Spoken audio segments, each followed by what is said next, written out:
if there is a bubble today that you should be concerned about, and you should check your retirement accounts, especially your 401k accounts, because I doubt most of you in your own IRAs that you manage yourself probably have a lot of bonds.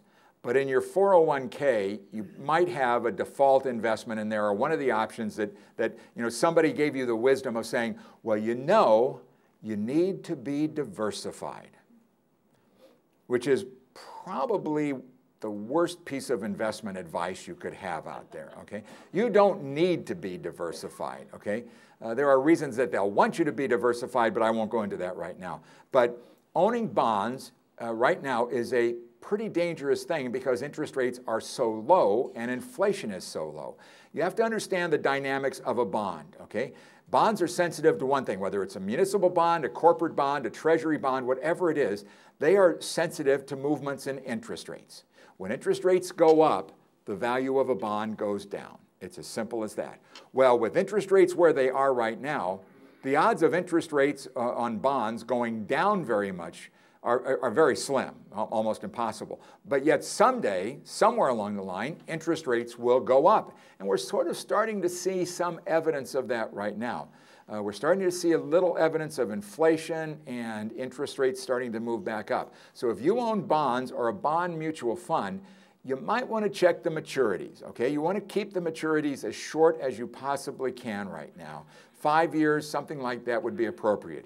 If you have money in a bond fund, and it just is called the XYZ Municipal Bond Fund, you probably have a portfolio of 30-year maturity bonds, okay?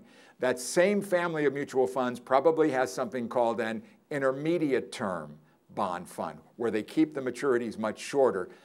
I'd rather see you do that than to have a lot of money in long-term bonds, because I've lived through these kinds of spikes in inflation and interest rates many times.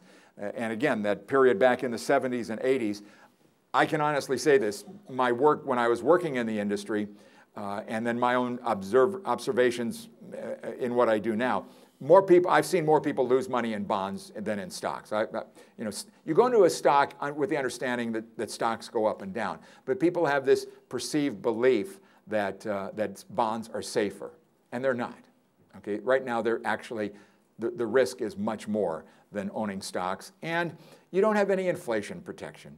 The bonds give you absolutely, for the most part, most bonds, no safety protection. So be very careful about how much money you have exposed to bonds right now, because some advisor is going to tell you that you should have bonds in your portfolio. There's an old formula that's been used to determine how much money you should have in stocks and how much money you should have in bonds, okay? What they would do, what the formula was, is you take the number 100 and you subtract from it your age, okay? And the resulting number is what percentage of your investments should be in stocks. Well, that means that a person who's 40 years old should have 60% of their money invested in stocks. That's ridiculous.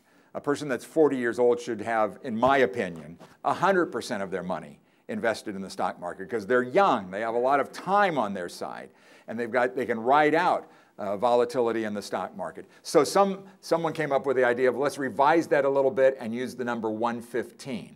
Okay? Subtract from your age from that. So that 40-year-old person subtracts 40 from 115, you come up with the number 75. It's a little bit better, but again, for a person 40 years old, you've really got to be pretty committed in here. John Bogle, I mentioned him before. John's, I think, also in his 80s. And he said he has 90% of his money in bonds right now. So, again, there's no absolute on this thing. You've really got to kind of do what is comfortable and what works for you.